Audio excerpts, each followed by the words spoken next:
la France est officiellement entrée dans sa 7e vague de Covid. En effet, depuis maintenant quelques semaines, le nombre de contaminations grimpe en flèche sur le territoire.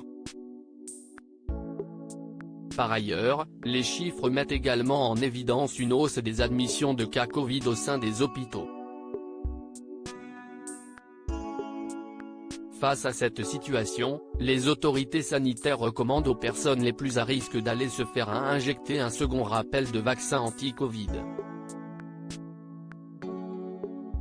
Si ce dernier n'empêche pas la transmission du virus, il permet néanmoins de réduire efficacement les risques de développer des formes graves, comme des Covid longs.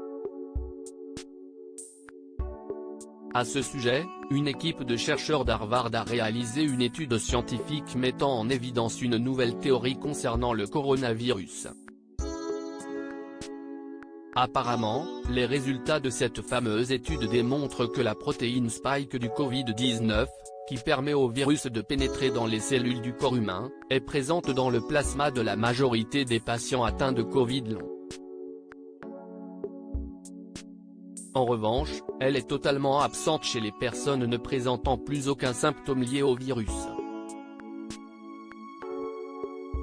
Par conséquent, cela signifierait qu'un réservoir de virus actif reste présent dans l'organisme des patients souffrant de Covid long.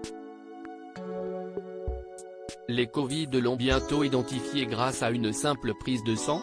Selon les scientifiques à l'origine de cette nouvelle étude, le virus présent dans l'intestin pourrait s'infiltrer dans le plasma, grâce à une brèche de la barrière gastro-intestinale.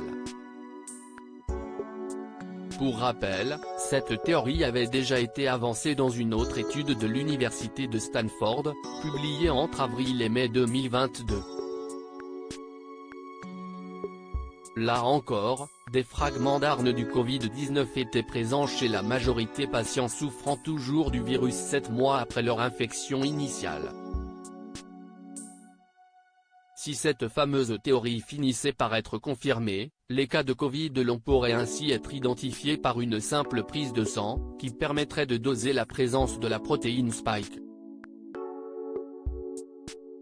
Les médecins auraient alors la possibilité de mettre en place de nouvelles stratégies de traitement plus adaptées à leurs patients.